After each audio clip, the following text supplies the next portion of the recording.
السلام عليكم ورحمة الله وبركاته. حياكم الله أيها الأحبة الكرام المشاهدين لهذا المنتج المرئي الذي أحببنا أن نحيي به ذكرى الجد عبد العزيز بن عبد الله بن سعد بن عبد الله الذياب، رحمة الله عليه وغفر الله له ولوالديه، والمعروف بالخرجي. وكان يعرف في فترة عمله في الإمارة بعزيز الخرجي. وكما ذكر لي العم فيصل جزاه الله خير، قال لي بأن هذا اسم مشهور في نجد، في الدلم وفي الرياض، وما فيه أي استنقاص، بل أنه الفترة اللي عمل فيها في وظيفة صب القهوة للأمراء سعود بن جلوي وعبد المحسن بن جلوي، كان يسمى بعبد العزيز أو عزيز المقهوي، وما كان فيها أيضا أي استنقاص، بالعكس هذه ألقاب تعتبر ملاصقة له في وظيفته. وهذا موجود حتى في التاريخ، تجد أن فلان البزاز وفلان النجار وفلان الحداد وهكذا دواليك. عبد العزيز بن عبد الله بن سعد بن عبد الله الذياب، هذا هو اسم الجد عبد العزيز رحمة الله عليه. وله مجموعة من الإخوة الأشقاء ومجموعة من الإخوة من الأب. أما إخوانه الأشقاء، وأنا أحببت أن أبدأ بهذا في بداية هذا المنتج حتى يكون كالتعريف له.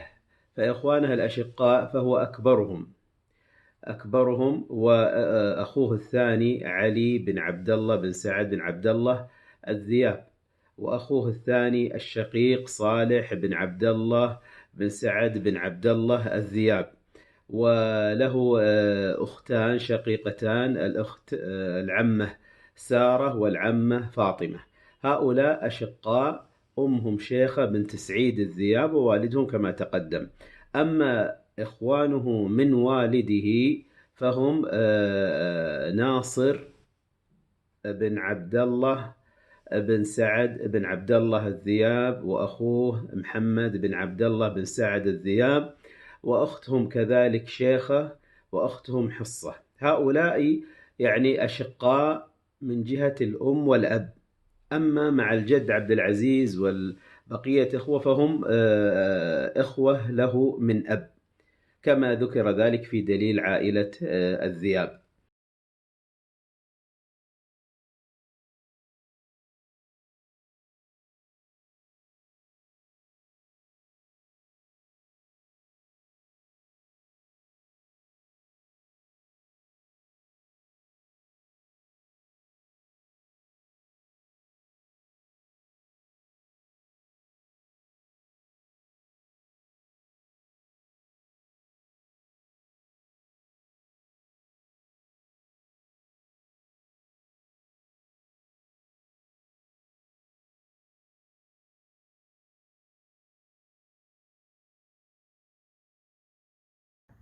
ما في ركن أو غرفة في البيت ما تذكرني بالوالدين رحمة الله عليهم. الحين احنا في الملحق الشتوي، وبنيت هذا الكمار اللي يحتوي على العديد من الدلال القهوة والعديد من أباريق الشاهي اللي كان رحمة الله عليه يعمل فيهم القهوة والشاي لتقديمهم أثناء عمله في أماكن المنطقة الشرقية لكل من سمو الأمير سعود بن جلوي رحمة الله عليه، وسمو الأمير عبد المحسن بن جلوي رحمة الله عليهم جميعا، أبناء المغفور له بإذن الله تعالى الأمير سمو الأمير عبد الله بن جلوي. وبالنسبة للذكرى الباقية عندي من الوالدة، ماكينة القهوة اللي كانت تطحن فيها القهوة في ذلك العصر، حيث لا يوجد أدوات كهربائية في وقتها، فكانت تطحن القهوة فيها. وكذلك تحمس القهوة في المحماس وتولع الضوء وتنفخ عليهم بالمنفاخ عشان الإسراع في إشعال النار.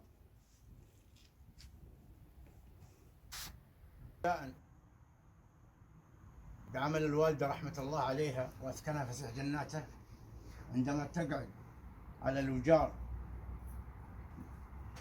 لعمل القهوة والشاي للوالد قبل ذهابه للأمارة، اقتديت بهذه الصفة وعملت وجار في منزلي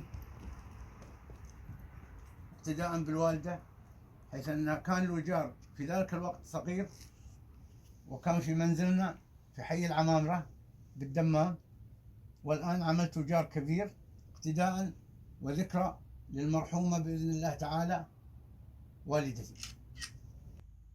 كثيرا ما أجلس أنا والأولاد والبنات وإشعال النار وعمل القهوة والشاي واسترجاع الذكريات الجميلة، ذكريات والدي رحمة الله عليه ووالدتي رحمة الله عليها، ويكون الجو بارد وممطر ونسترجع تلك الذكريات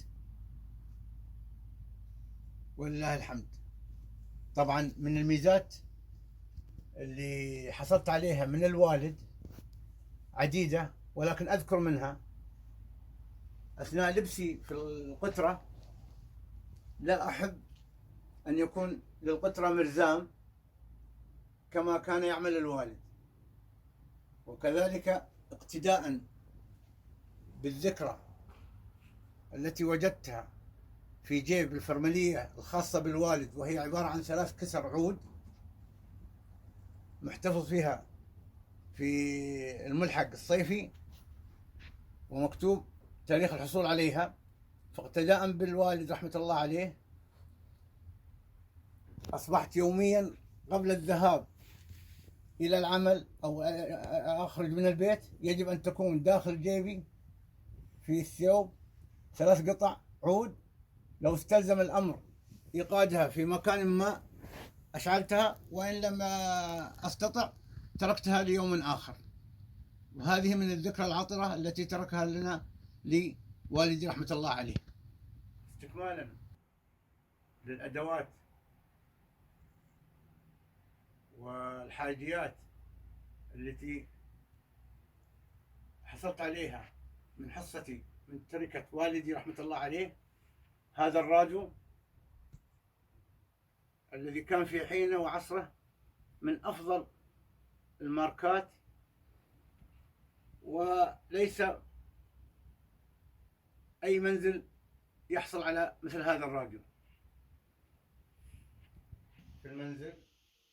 واللي حل جدران هذا المجلس الصورة أو الصور المعلقة فيه للمرحوم بإذن الله تعالى عبد العزيز بن عبد الله بن سعد الذياب، الملقب بعزيز الخرجي، وهذا اللقب محبب إلى قلبه لأنها كان يدعى بهذا الاسم أثناء عمله في أماكن المنطقة الشرقية، وكان يلقب أيضا بالمقهوي لأنه كان المقهوي الخاص للأمير سعود بن جلوي رحمة الله عليه والأمير عبد المحسن بن جلوي رحمة الله عليه، وهذا اللقب محبب إلى قلبه كثير جدا. أما هذه الصورة باللبس الفرنجي في أحد المناسبات عندما كان خارج المملكة العربية السعودية، وهي نادرة، هذه الصورة للوالد غفر الله له والله يرحمه إن شاء الله وسكنه في جناته. استكمالا للذكرى والذكريات العطرة التي تركها المغفور له بإذن الله تعالى والدي عبد العزيز بن عبد الله بن سعد الذياب، هذه الشهادات والتي تعمدت أني أجعلها تحيط بصورته طيب الله ثراه، لأنه السبب الرئيسي في الحصول على تلك الشهادات. فلن أنسى عندما كنت في الصف الرابع الابتدائي في مدرسة صلاح الدين الابتدائية في حي الدوغة، تأخرت في حضور للمدرسة، ووجدت باب الطلبة مقفل، فيجب أن أذهب إلى باب الإدارة للدخول من هناك، ولكني لم أرقب، حيث من يدخل من هذا الباب يعتبر متأخرا ويقاله عقاب من قبل وكيل المدرسة بالضبط يده بالمسطرة. فتعمدت الرجوع إلى البيت، وعندما شاهدتني الوالدة وقلت لها السبب لم تقتنع، وعلى الفور اتصلت عن طريق الهاتف الموجود في المنزل، تلفون أبو هندل، وهو التلفون الوحيد الموجود في الحارة نظرا لأهمية عمل الوالد داخل العمارة. فأبلغت الوالد بتأخري عن الدراسة وأنني موجود في البيت، وجاء فورا مع سائق كان يدعى شافي، وأخذني مباشرة إلى مدير المدرسة.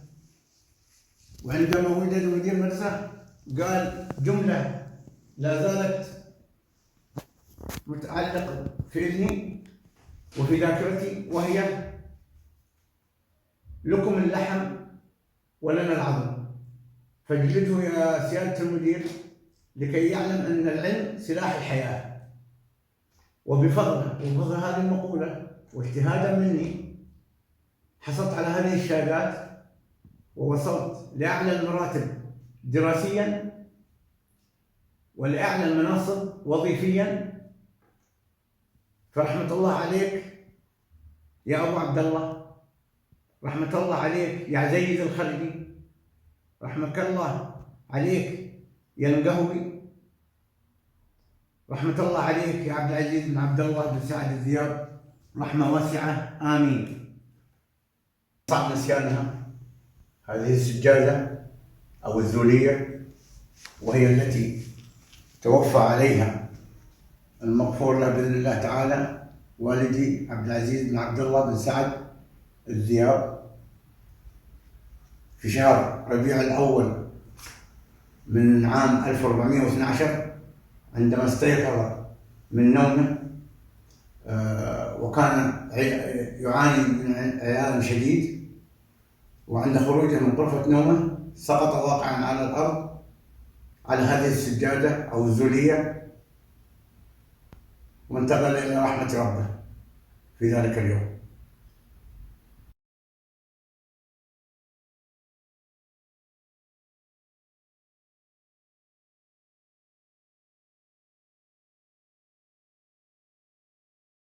الجد عبد العزيز يعني رحلة عجيبة، بدأت من الدلم مسقط رأسه وولادته، ثم انتقل بعد ذلك إلى الرياض، ثم بعد ذلك إلى الأحساء، ثم بعد ذلك إلى الدمام.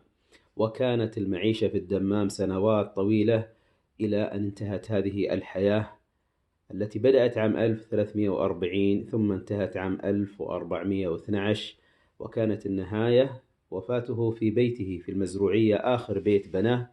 ثم بعد ذلك دفن في مقبرة الدمام الحالية في ربيع الأول عام 1412.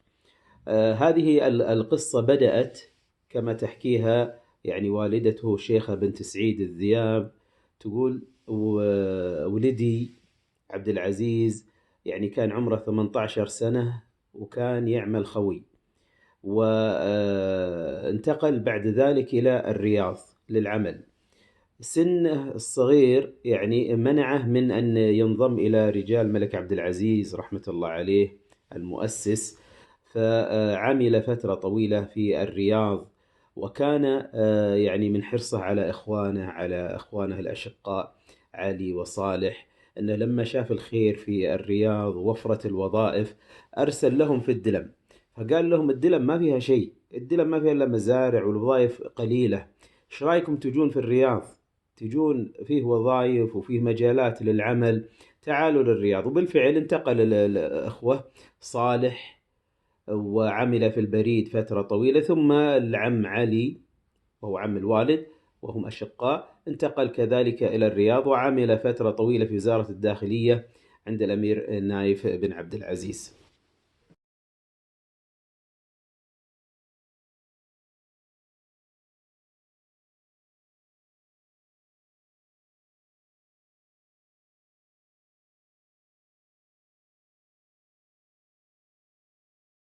اليوم بحاول أتكلم عن شخصية عظيمة عصامية قيادية اللي هو جدي عبد العزيز الله يغفر له ويرحمه. وكلام عن هذه الشخصية صعب مهما تكلمت أنا في حقه بالفعل، يعني حيث حباها الله مع قوة الشخصية، صلابة الموقف، تحكيم العقل في كل تصرفاته، ورجل يتصرف بعقله وليس بقلبه، بمعنى العاطفة ما لها دور في شخصيته وفي حياته، ومع هذا يملك قلب طيب وأبوة حانية وعطف أسري.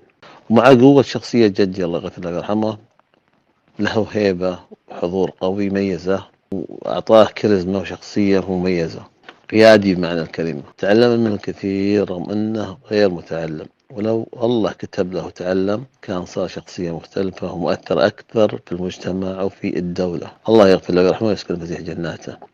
كان فعلا مدرسة في كل شيء، محب لوطنه ولأسرته ولعمله.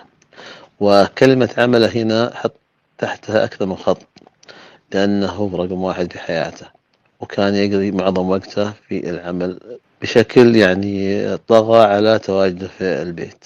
لهذا لحبه لعمله ولتمسكه بالوظيفة الحكومية، لأنه يرى فيها نفسه ويرى فيها خدمة المجتمع وللدولة. مستحيل كان يكون تاجر أو يجمع بين الوظيفة والتجارة، فاختار الوظيفة وسخر جميع حياته إلين أحيل التقاعد وهو في الوظيفة في أمارة الشرقية. والصفة هذه سبحان الله اكتسبها أبوي منه، وصار متأثر جدا بوالده جدي عبد العزيز، وأنا أخذت هذه الصفة منهم. فعلا يعني الكلام عن جدي عبد العزيز صعب جدا أنك توفيه هذه الشخصية حقها. له مواقف كثيرة وذكريات كثيرة وأفعال كثيرة وجميلة. حاولت أقرب أو أعطي صورة عن هذه الشخصية. كتبت عن لسانه يقول جدي: المرجلة ما هي لبس ثوب وعقال، المرجلة كلمة حق، موقف يلزم الرجال، ما هو كل زول تشوفه قدوة ولك مثال. بعض العرب في موقفه يوزن الجبال، صاحب في دنياك راعي فعل، ولا تصاحب راعي الأقوال. فزاع يقضي لزومك مثل تقضي شربة الفنجال، والهرجة اللي ما ترفعك طمنها وخلها ما تنقال، وحافظ على صلاتك ترى هي راس المال. مرحوم يا جدي علمتني شيء أغلى من المال، حافظ على تعاليم ربي وسمعتي وصية لنا ناخذها ونعلمها للأجيال. الله يغفر لك ويرحمك يا جدي ويسكنك فسيح جناته.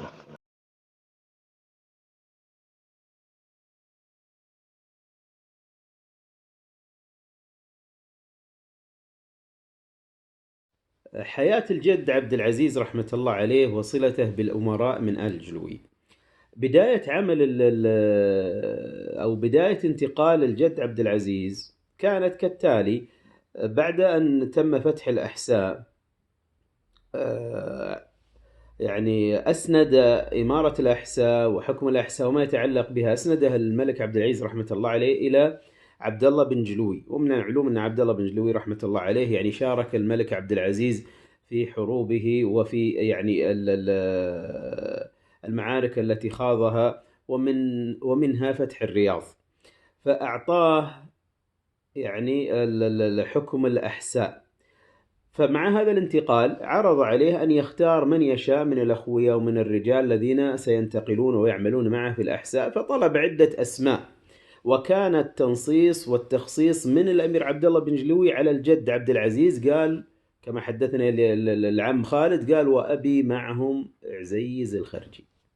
ولا شك أن هذا الاختيار له دلالة، أن الاختيار وينص عليه أبغى عزيز الخرجي من ضمن الموجودين أنه اسم معروف، عرف عنه الكفاءة، عرف عنه الإخلاص، عرف عنه يعني أمور جعلت الأمير عبد الله بن جلوي يختار الجد عبد العزيز رحمة الله عليه.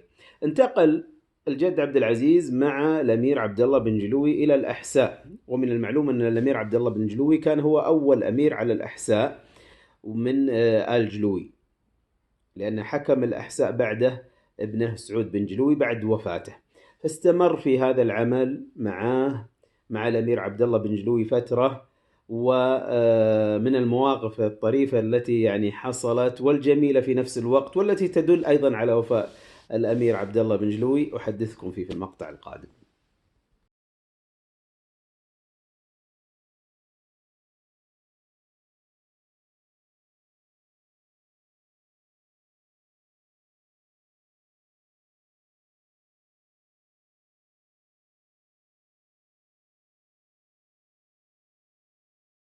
الله يرحم موتانا وموتى المسلمين إن شاء الله ويغفر لهم ويجعلهم في جنات النعيم.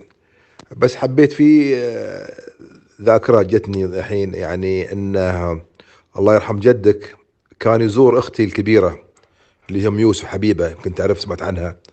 هي ربت يعني أخوانك الكبار عادل وذا يعرفونها عز معرفة وفيصل.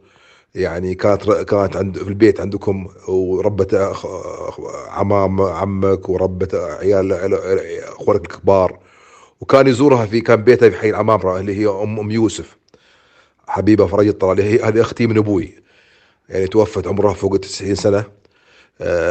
فكان يزورها، انا اذكرها، يعني كنت انا الفدائي، وكان جدك يزورها يسلم عليها، يعني زي ما تقول تواصلا وشكر وتقدير وعلاقة، يعني علاقة كانها يعني ام اسمها احفاده يعني. فحبيت اقول لك انا اذكر الموضوع هذا بن يعز المعرفة، كان يجي باستمرار ويسلم عليها ولا يقصر عليها صراحة. فحبيت اقول لك.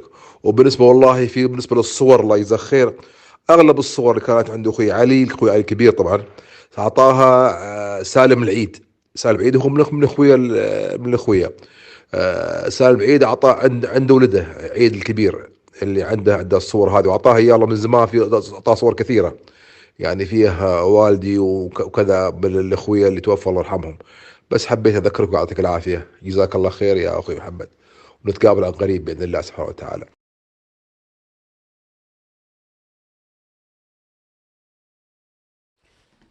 الجد عبد العزيز يتزوج ب80 ريال.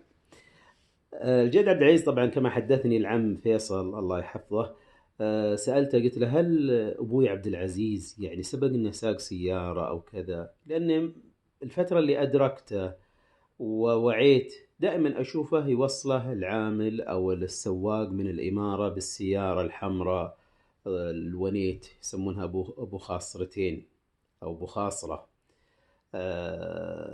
فقال لي أبدا أبوي ما عرفنا عنه أنه ساق سيارة. خلال فترة ذهابه للإمارة في الأحساء وتنقله، كان السايق يعني عرف من الجد عبد العزيز رحمة الله عليه النخوة والشهامة ورجل شاب في بداية حياته. فقال لي عبد العزيز ليه ما تتزوج؟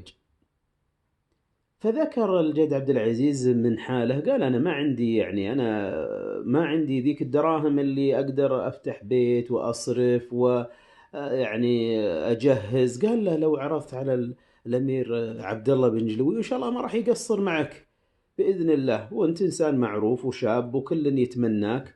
وبالفعل عرض على الأمير عبد الله بن جلوي وساعده وأعطاه 80 ريال، وكانت هذه 80 هي مهر أمي هيا، الجدة هيا رحمة الله عليها.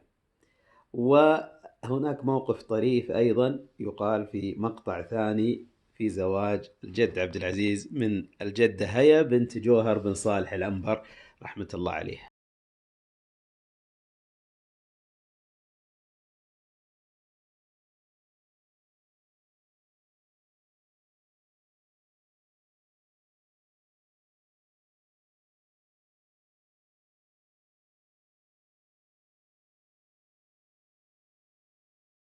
هيا بنت صالح بن جوهر العنبر، هذا اسم جدتي رحمة الله عليها، أم الإخوة الأشقاء الثلاثة، أبوي عبد الله بن عبد العزيز بن عبد الله الذياب، وأخوه الثاني على حسب الترتيب خالد بن عبد العزيز بن عبد الله الذياب، والأخ الثالث الشقيق فيصل بن عبد العزيز بن عبد الله الذياب. الأول أبو عادل، والثاني أبو عبد العزيز، والثالث أبو تركي.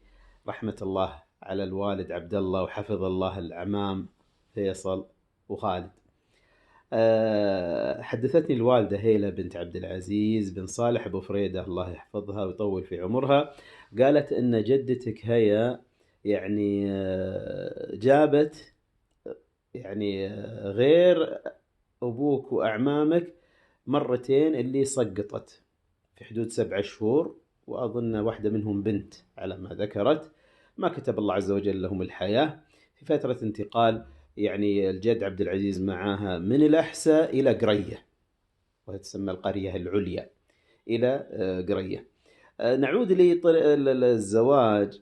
ولما أعطى الجد عبد العزيز يعني الجدة هي 80 ريال، وكانت هذه يعني هذا المهر، وقال لها يعني أنا بودي أعزم جماعتي وزملائي واللي يشتغلون معي على عزيمة العشاء، فدعاهم. خذت الجدة الله يحفظها، وهذا من كرمها ومن جودها ومن تضحيتها، المبلغ، واشترت لحم وجهزت وطبخت، وكانت هي طبعا وهي عروس ثاني يوم، وجهزت الغداء. طبعا اشتهرت بالطبخ والقوة. الجدة هاي رحمة الله عليها يعني أعطاها الله عز وجل قوة بدنية، طول، وهذا الطول يبدو لي أخذته من أمها سارة.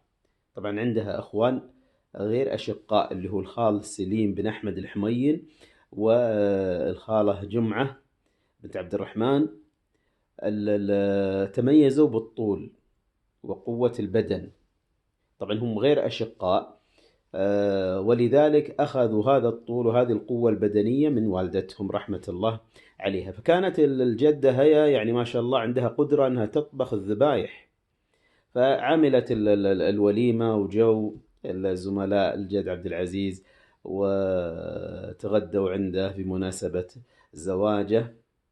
وكانت اللي قامت بهذه الوليمة هي العروس اللي هي الجدة هي رحمة الله عليها. الجدة هي طبعا توفيت في أمريكا.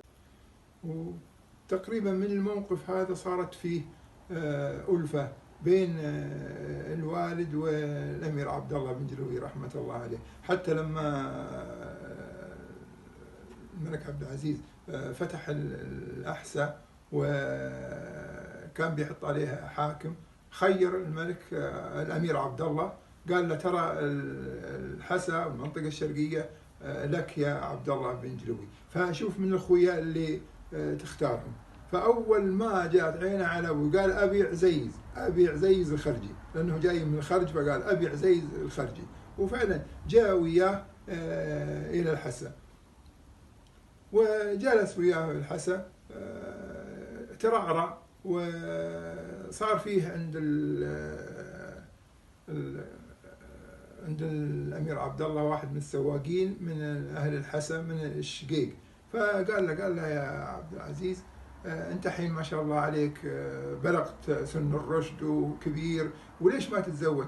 قال وين أتزوج ما يبغى لي مهر ويبغى لي بيت.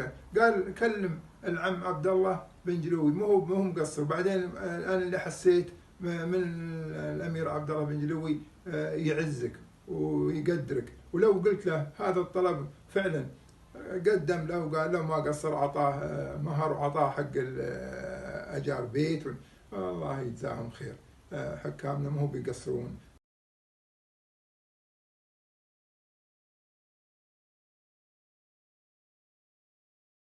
الشيخ عبد العزيز بن عبد الله بن باز رحمة الله عليه يحضر في ذاكرة الجد، والدلم مسقط رأس الجد عبد العزيز يعني لها ذاكرة ولها يعني محبة وتقدير في ذهنه.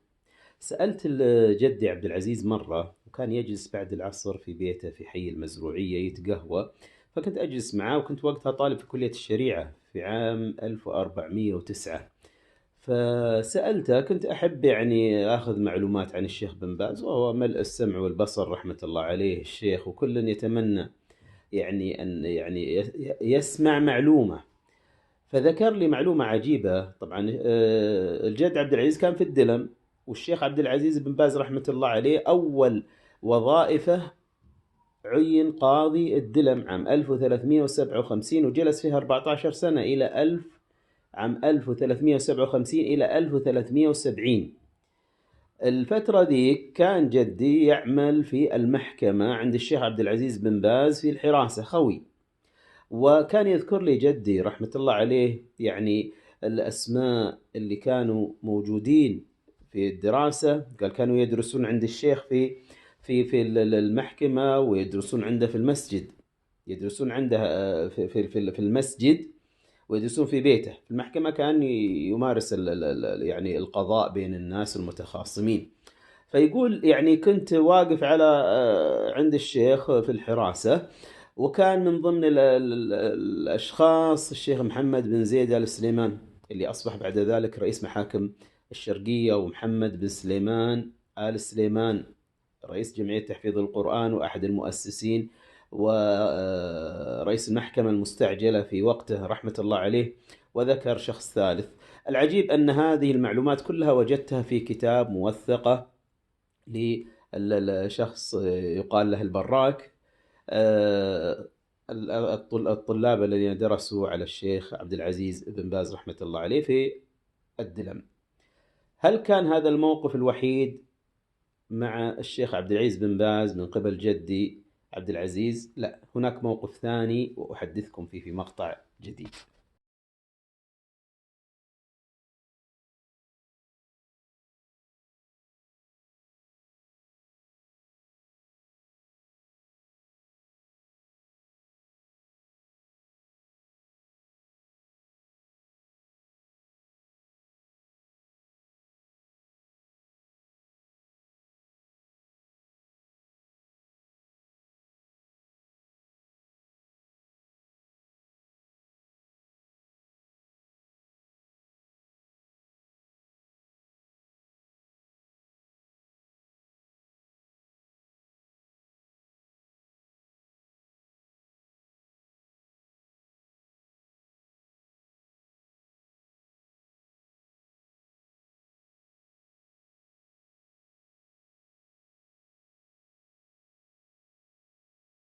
الموقف الثاني الذي حدثني فيه جدي عبد العزيز رحمة الله عليه عن الشيخ عبد العزيز بن باز، سألته مرة، قلت له: هل زار الشيخ عبد العزيز بن باز الشرقية والدمام على وجه الخصوص؟ قال: نعم.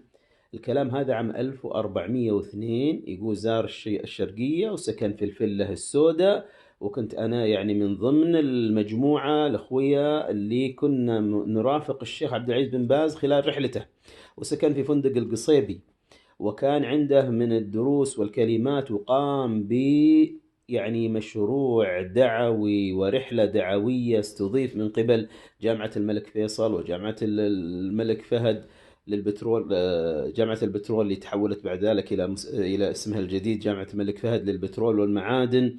واستضيف من عدد من رجال الأعمال ومن المشايخ.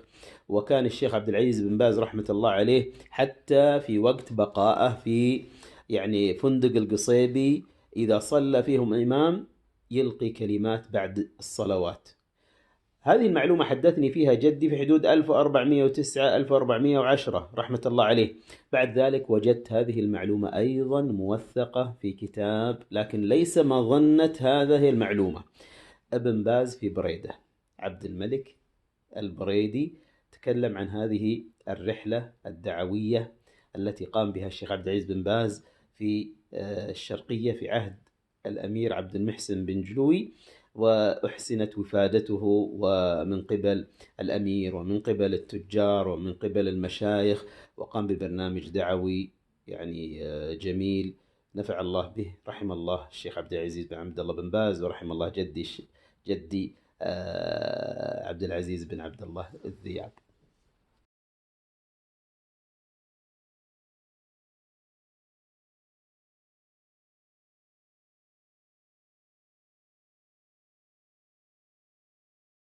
قدومه من الدلم بالخرج إلى الرياض، كان عمره الوالد الله يغفر له ويرحمه بين ال 15 16 17، ما يتعدى هذا.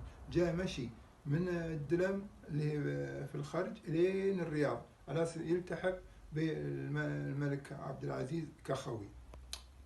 فلما شاف الملك عبد العزيز كان عبد الله بن جلوي الله يغفر له ويرحمه، قال: يا ولد انت صغير ما تصلح للحرب، خليك حطوا خوي، سجلوا خوي، شو اسمك؟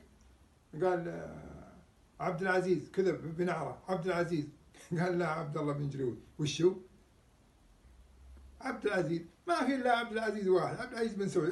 انت على كبرك وعلى سنك يسمونك عزيز، ما لك عزيز. وراحت عليه من يوم التحق ويا الملك عبد العزيز الى ان توفى وهو معروف كله عزيز عزيز. وطبعا هذا لقب نعتز فيه لانه جاء من شخصيه مثل الامير عبد الله بن جلوي رحمه الله عليه. تخيلوا الوالد في زواجي اشترى صينية وقدم عليها للضيوف ظهر القعود، وكان عنده 3 صغيرة ووسط وكبيرة. الصغيرة للذبيحة، الوسط للذبيحتين، والكبيرة للقعود. هي موجودة الآن، اختفوا. هذه السنين اللي كنت أتكلم عنها، هذه الصغيرة، هذه اللي تشيل ذبيحة. في أكبر منها تشيل ذبيحتين. الكبيرة اللي حطها في زواجي، حط عليها القعود، هذه كبيرة، وكانت هي الوحيدة اللي موجودة في الدمام. ما في أحد عنده هذه الصينية، لدرجة أن مطعم المنتزه كان يرسل، الله يرحمه المسؤول عن أبو محمد، المسؤول عن مطعم المنتزه، كان يرسل السواقين إذا جاءته عزيمة فيها قعود، كان يرسلهم لي إلى البيت وياخذ هذه الصينية. استكمالا لما بدأ الأخ فيصل عن الميزات اللي كان يتميز فيها الوالد رحمة الله عليه، نفس الملحق اللي كان موجود عند الأخ فيصل، ونفس الديزاين مقتبس من الاثنين، لأنه يذكرنا بالوالد رحمة الله عليه. من الصفات الصفات اللي يتميز فيها الوالد زي ما ذكر الأخ فيصل. في حادثة أبغى أذكرها لطيبة الوالد رحمة الله عليه.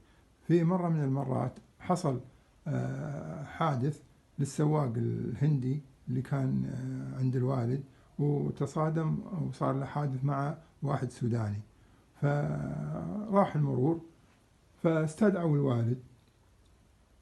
جاء عند الوالد وسلم عليهم كلهم، خير إن شاء الله. قال الضابط، قال ما شاء الله عبد العزيز، أنت عبد العزيز الذياب؟ قال إيه. قال وش يقرب لك خالد؟ يعني ما أدري وش الهدف من السؤال، جاءت مصادفة. قال لا يكون ولدي درسه. قال لا، ولدك درسني في الابتدائي، لكن مو بهذا القصد. قال طيب من المخطي الحين، سواقي ولا السوداني؟ قال لا، السوداني هو اللي مخطي. قال والله أجل تدري، إذا عليه شيء، إذا له شيء عندنا بنعطيه إياه. قال لا، ما يطالبكم بشيء. آخر مرحلة من مراحل الجد عبد العزيز بن عبد الله بن سعد بن عبد الله الذياب رحمة الله عليه كانت الدمام، مرحلة العملية، وكانت آخرها في العمل في نفس الوظيفة رئيس خويا الإمارة، وكانت في عهد الأمير محمد بن فهد بن عبد العزيز، والذي عمل معه من عام 1408 بعد وفاة الأمير عبد المحسن بن الجلوي إلى وفاة الجد عبد العزيز عام 1412، وهي أقصر المدد التي عملها مع الأمراء في حياته المديدة الطويلة رحمة الله عليه. في أحد الأيام في ربيع الأول عام 1412 تفاجأت أن الوالدة أم عادل هيلة بنت عبد العزيز بن صالح أبو فريدة الله يحفظها ويطول في عمرها على الطاعة، يعني تصحيني، ما كان عندي وقتها دراسة ولا، تصحيني وتقول لي محمد اصحى روح بيت جدك ضروري. استغربت إيش السبب، فقالت روح بس بتحصل هناك أبوك وكذا. فتوجهت من الجلوية بيت الوالد رحمة الله عليه إلى المزروعية بيت جدي، وهو البيت الثالث آخر بيت بناه وهو الذي توفي فيه. فدخلت البيت، الباب الخارجي مفتوح، المجلس، وجدت الوالد أبو عادل عبد الله موجود وكئيب وحزين، وجدت العم خالد، العم فيصل، والجار اللي ساعد يعني في نقله أحمد داود ولا زال في نفس البيت، الله يجزاه خير. فعرفت أن جدي عبد العزيز توفي رحمة الله عليه. طبعا مكان الوفاة كانت في الموزع اللي بين الغرفة ودورة المياه أجلكم الله. فكان يحاول يخرج من الغرفة ووقع في ذلك المكان في الموزع، وكان على سجادة.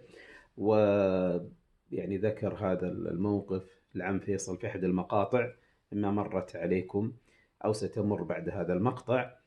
وكان يحتفظ حتى بهذه السجادة اللي كان لها ذكرى أنها آخر ما حوت جسد والده رحمة الله عليه في هذه الدنيا قبل أن يدفن.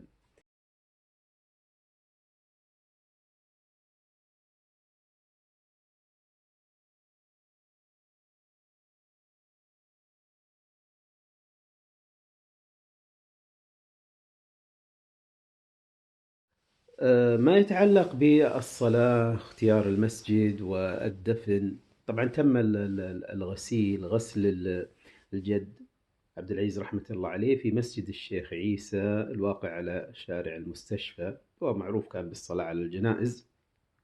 لكن لصغر المسجد أحببنا أنه يكون في مكان ثاني. توجهت إلى معهد الدمام العلمي، وطلبت من الشيخ عصام بن عبد المحسن الحميدان جزاه الله خير أن يأذن لنا بأن تنقل الجنازة ويصلى عليها في جامع السالم، وهو الجامع الذي كان يؤم المصلين فيه الشيخ عصام بن عبد المحسن الحميدان في ذلك الوقت.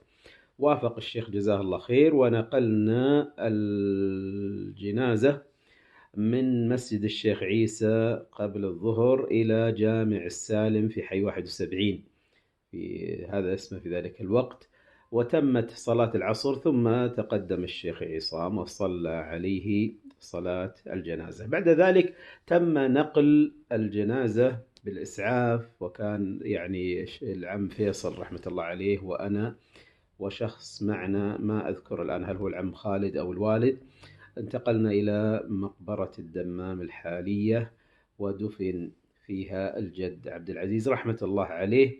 والعم خالد يعرف القبر بالتحديد، يعني في حسب ما ذكر لي، ولعلي أذكره إن شاء الله بالضبط، المربع والخط الذي فيه ورقم القبر.